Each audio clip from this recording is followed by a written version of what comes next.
ಅದೇ ಆನ್ ಮಾಡಿ ಪ್ರಶ್ನೆ ಕೇಳಿ. ಸೊ ಈಗ ತೆಂಗಿನ ಮರದಿಂದ ಎಳ್ನೀರು ಇಳಿಸ್ಬೋದಾ?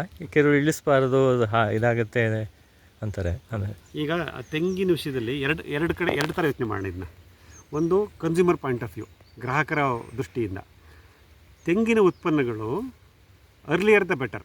ನಾವು ಎಷ್ಟು ಮುಂಚೆ ನಾವು ತೆಂಗಿನ ಉತ್ಪನ್ನ ತಗೊಳ್ತೀವೋ ಅದರಲ್ಲಿ ಔಷಧೀಯ ಗುಣಗಳು, ಮೆಡಿಸಿನಲ್ ಪ್ರಾಪರ್ಟೀಸು ಮತ್ತು ಪೋಷಕಾಂಶಗಳು, ನ್ಯೂಟ್ರಿಷನಲ್ ವ್ಯಾಲ್ಯೂ ಎರಡೂ ಜಾಸ್ತಿ ಇರುತ್ತೆ.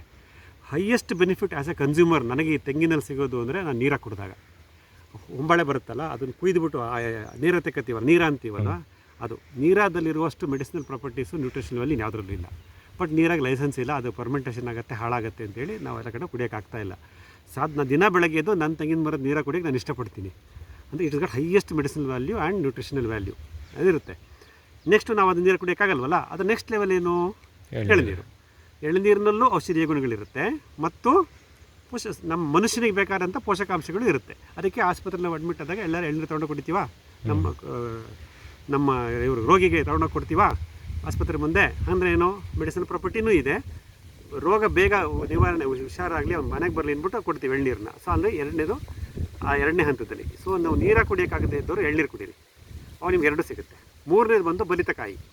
ಮೂರನೇ ಹಂತ ತೆಂಗಲ್ಲಿ ಬಲಿತಕಾಯಿ ಅಂತ ತೊಗೊಂಬರ್ತೀವಲ್ಲ, ಆ ಬಲಿತಕಾಯಿ ನಾವೇನು ಮಾಡ್ತೀವಿ? ಅಡುಗೆಗೆ ಉಪಯೋಗಿಸ್ತೀವಿ. ಕಾಯಿ ತುರಿದು ಚಟ್ನಿ ಮಾಡ್ಕೊತೀವಲ್ಲ, ಉಪ್ಪಿಟ್ಟಿಗೆ ಹಾಕತ್ತೀವಲ್ಲ, ಆ ಬಲಿತಕಾಯಿ ಬರ್ತಾ ಏನಾಗುತ್ತೆ, ಅದರದ್ದು ಔಷಧೀಯ ಗುಣಗಳು ಕಮ್ಮಿ ಆಗ್ತಾ ಬರುತ್ತೆ, ಪೋಷಕಾಂಶಗಳಿರುತ್ತೆ, ಆಮೇಲೆ ಮೆಡಿಸಿನಲ್ ಪ್ರಾಪರ್ಟಿ ಕಮ್ಮಿ ಆಗ್ತಾ ಬಂತು. ನಾಲ್ಕನೇದು ಬಂದು ಕೊಬ್ಬರಿಗೆ ಬರೋ ಅಷ್ಟೊತ್ತಿಗೆ ಅದರ ಮೆಡಿಸಿನಲ್ ಪ್ರಾಪರ್ಟಿ ಆಲ್ಮೋಸ್ಟ್ ಕಮ್ಮಿ ಆಗಿರುತ್ತೆ. ಆಯಿತಾ, ಇರ್ಬೋದು ಟ್ರೇಸಸ್ಸು. ನ್ಯೂಟ್ರಿಷನಲ್ ವ್ಯಾಲ್ಯೂ ಎಲ್ಲವೂ ಕನ್ವರ್ಟ್ ಆಗಿ ಬರೀ ಫ್ಯಾಟಿ ಆ್ಯಸಿಡ್ ಅಂತೀವಲ್ಲ, ಫ್ಯಾಟ್ ಅಂಶ, ಎಣ್ಣೆ ಅಂಶ, ಜಿಡ್ಡಿನ ಅಂಶ ಜಾಸ್ತಿ ಬಂದಿರುತ್ತೆ. ಕೊಬ್ಬರಿನಲ್ಲಿ ಜಿಡ್ಡು ತಾನೇ ಇರುತ್ತೆ, ಕೊಬ್ಬರಿ ಎಣ್ಣೆ ಮಾಡ್ಕೊತೀಯಲ್ವಾ. ಅಂದರೆ ನೀರಾದಲ್ಲಿದ್ದಷ್ಟು ಔಷಧೀಯ ಗುಣಗಳು ಕೊಬ್ಬರಿನಲ್ಲಿ ಇರುತ್ತಾ? ಕಮ್ಮಿ ಆಗ್ತಾ ಬಂತು ತಾನೆ ಆ್ಯಸ್ ಇಟ್ ಮೆಚ್ಯೂರ್ಸ್. ಆ ಆಮೇಲೆ ನಮ್ಮ ಮನುಷ್ಯನಿಗೆ ಬೇಕಾದಂಥ ಪೋಷಕಾಂಶಗಳು ಪೋಷಕಾಂಶಗಳ ವೈವಿಧ್ಯತೆ ಕಮ್ಮಿ ಆಗ್ತಾ ಬಂತಾ? ಬರೀ ಎಣ್ಣೆ ಅಂಶ ಮಾತ್ರ ಕೊನೆಗೆ ಸಿಗ್ತಾ? ಇದು ಮೆಚ್ಯೂರಿಟಿ ಆಫ್ ದ ಫ್ರೂಟ್ಸ್. ಹಾಗೆ ಈ ಫಸಲು ಬೆಳೆದಂಗೆ ಮುಂದಕ್ಕೆ ಹೋದಂಗೆ ಅದರ ಗುಣಗಳು ಬದಲಾವಣೆ ಆಗ್ತಾ ಹೋಗುತ್ತೆ. ಯಾವುದು ಶ್ರೇಷ್ಠ ಯಾವುದು ಕನಿಷ್ಠ ಅಂತಲ್ಲ, ಅರ್ಲಿಯರ್ ದ ಬೆಟರ್. ತೆಂಗಿನ ವಿಷಯದಲ್ಲಿ ನಾವು ಗ್ರಾಹಕರು ಮೊದಲು ಏನು ಉಪಯೋಗಿಸ್ತೀವೋ ಅದು ಬೆಟರ್, ಔಷಧೀಯ ಗುಣಗಳು ಮತ್ತು ಮನುಷ್ಯನಿಗೆ ಬೇಕಾದ ಪೋಷಕಾಂಶಗಳು. ಹಾಗಾಗಿ ನಾನು ಮುಂಚೆನೇ ಉಪಯೋಗಿಸಿ ಅಂತ ಹೇಳ್ತೀನಿ. ಅದು ನಮ್ಮ ಕನ್ಸ್ಯೂಮರ್ ಪಾಯಿಂಟ್ ಆಫ್ ವ್ಯೂ. ಮತ್ತು ಗಿಡದ ಪಾಯಿಂಟ್ ಆಫ್ ವ್ಯೂ ಏನು ಮಾಡುತ್ತೆ, ಯಾವುದೇ ಗಿಡ, ಈ ತೆಂಗಿನ ಮರ 1 ವರ್ಷಕ್ಕೆ 7 ಗೊಂಚಲು ಬಿಡುತ್ತೆ. 7 ಹೊಂಬಾಳೆ ಬಂದು ಗೊಂಚಲು ಬಿಡೋಕ್ಕೆ ಶುರುವಾಗುತ್ತೆ. ಸೊ ನಾನು ಆ ಗೊಂಚಲನ್ನು ಹಾರ್ವೆಸ್ಟ್ ಮಾಡಿದಾಗ ಆ ಗೊಂಚಲನ್ನು ನೋಡ್ಕೋಬೇಕಾದಂಥ ಜವಾಬ್ದಾರಿ ಈ ಗಿಡಕ್ಕೆ ಕಮ್ಮಿ ಆಯಿತು. ಅದನ್ನು ಕತ್ತರಿಸಿ ತಗೊಂಬಿಟ್ವಲ್ಲ, ನೆಕ್ಸ್ಟ್ ಇನ್ನೊಂದು ಗೊಂಚಲು ಬರ್ತಿದೆಯಲ್ವಾ, ಈ ಏನು ತನ್ನ ಆಹಾರ ಉತ್ಪಾದನೆ ಮಾಡುತ್ತೆ ಈ ಗಿಡ, ಅದು ಆ ಹರಳುಗಳನ್ನು ಎಳ್ನೀರು ಮಾಡೋದಕ್ಕೆ ಫೋಕಸ್ ಮಾಡ್ತಾ ಇರುತ್ತೆ. ನೀವು ಎಳ್ನೀರು ತುಂಬ ಚೆನ್ನಾಗಿ ಬರ್ತಾ ಹೋಗುತ್ತೆ. ಇದನ್ನೆಲ್ಲ ಮೇಂಟೈನ್ ಮಾಡೋ ಅವಶ್ಯಕತೆ ಇರಲ್ಲ, ಅರ್ಥ ಆಯ್ತಲ್ವಾ. ಹಾಗಾಗಿ ತನ್ನ ಕಡಿಮೆ ಸಂಖ್ಯೆಯ ಕಾಯಿಗಳನ್ನು ಅದು ಮೇಂಟೈನ್ ಮಾಡ್ತಾ ಹೋಗ್ತಿರುತ್ತೆ. ಇದು ನ್ಯಾಚುರಲ್ ಪ್ರೊಸೆಸ್ಸು. ಯಾವುದೋ ಎಳನೀರು ಬಲಿತಕಾಯಿ ಕೊಬ್ಬರಿ ಆಗೋದು ನ್ಯಾಚುರಲ್ ಪ್ರೊಸೆಸ್ಸು.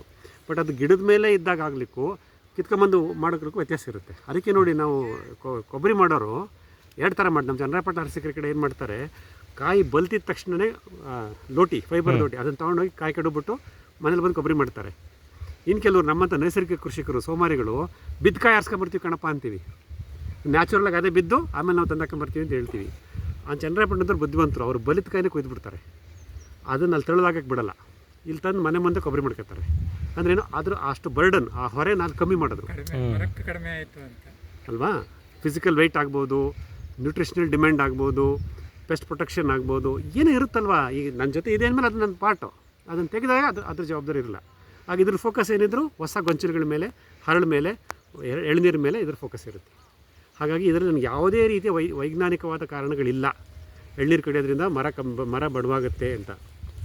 ಆದರೆ ಒಂದು ಮರದಲ್ಲಿ 7 ಗೊಂಚಲುಗಳಿದ್ದು 7 ಗೊಂಚಲುಗಳನ್ನು ನಾವು 45 ದಿವಸಕ್ಕೆ, 50 ದಿವಸಕ್ಕೆ, 60 ದಿವಸಕ್ಕೆ ಎಳ್ನೀರು ಕತ್ತರಿಸ್ತಾ ಇದ್ದರೆ, ಇದು ಯಾವಾಗಲೂ ಹೊಸ ಗೊಂಚಲುಗಳನ್ನು ಬಿಡಬೇಕು, ಹೊಸ ಗೊಂಚಲುಗಳಿಗೆ ಎಳ್ನೀರು ತುಂಬಬೇಕು. ಆ ಕ್ರಿಯೆಯಲ್ಲಿ ಈ ಗಿಡ ಮಗ್ನ ಆಗಿರುತ್ತೆ. ಅಂದರೆ ಅದನ್ನು ವೆಜಿಟೇಟಿವ್ ಗ್ರೋತ್ ಅಂತ ಹೇಳ್ತೀವಿ, ಸಸ್ಯಾಭಿವೃದ್ಧಿ ಹಂತ ಅಂತ ಹೇಳ್ತೀವಿ. ಸಸ್ಯಾಭಿವೃದ್ಧಿ ಹಂತದಲ್ಲಿ ತೆಂಗಿನ ಮರಕ್ಕೆ ಅಥವಾ ಯಾವುದೇ ಗಿಡಕ್ಕೆ ಸಾರಜನಕಯುಕ್ತ ಗೊಬ್ಬರ ಬೇಕು, ನೈಟ್ರೋಜನಸ್ ಮೆನ್ಯೂರ್ ಬೇಕು. ಅದಕ್ಕೆ ನಾವೇನು ಮಾಡ್ತೀವಿ, ಡ್ರಿಪ್ ಸರ್ಕಲಲ್ಲಿ ಇಲ್ಲಿ ಸೆಣಬು ಡಯಾಂಚನ ಬೆಳೀತಾ ಹೋಗ್ತೀವಿ. 4 ಮೂಲೆಗೂ 4 ಗ್ಲಿರಿಸಿಡಿಯಾ ಪ್ಲಸ್ ಹಾಕಿರ್ತೀವಿ. ಸೆಣಬು ಡಯಾಂಚ ಮತ್ತು ಗ್ಲಿರಿಸಿಡಿಯಾ ಸಾರಜನಕ ಹಿಡ್ಕೊಡ್ತಾ ಇರುತ್ತೆ ಆಕಾಶದಿಂದ. ಅಂದರೆ ನೀವು ಎಳ್ನೀರು ಕೀಳಿಸೋದು ಒಳ್ಳೆಯದು, ಆದರೆ ಯಾವ ಮರದಲ್ಲಿ ಎಳ್ನೀರು ಕೀಳ್ತಿರೋ ಅದ್ರ ಸುತ್ತ ಹಸಿರೆಲೆ ಗೊಬ್ಬರ ಗಿಡಗಳನ್ನು ಬೆಳೆಸ್ಕೊಳ್ಳಿ. ಅದಿದ್ರೆ ಆವಾಗ ನೈಟ್ರೋಜನಸ್ ಮೆನ್ಯೂರ್ ಸಿಗ್ತಾ ಇರುತ್ತೆ, ಗೊಂಚಲು ಚೆನ್ನಾಗಿ. ಅದು ಇಲ್ದೇನೆ ನಾವು ಕೀಳಿಸ್ತಾ ಇದ್ರೆ ಮರ ನೆಕ್ಸ್ಟ್ ಅದು ಇದಕ್ಕೆ ಸಾರ್ವಜನಿಕ ಹುಡುಕ್ತಾ ಇರುತ್ತೆ, ಅಲ್ಲಿ ಸಿಗ್ತಾ ಇರಲ್ವಲ್ಲ, ಸಿಗ್ಲಿಲ್ಲ ಎಲ್ಲ ರೋಟ್ರಿ ಹೊಡೆದು ಕಳೆದಷ್ಟು ಹೊಡೆದು ಬಿಟ್ಟಿರ್ತೀವಲ್ಲ, ಅದನ್ನು ಮಾಡಬೇಡಿ. ಗೊತ್ತಾಯ್ತಾ? ಹಾಂ ಸರ್, ಧನ್ಯವಾದ. Thank you. ಕರೆಕ್ಟ್.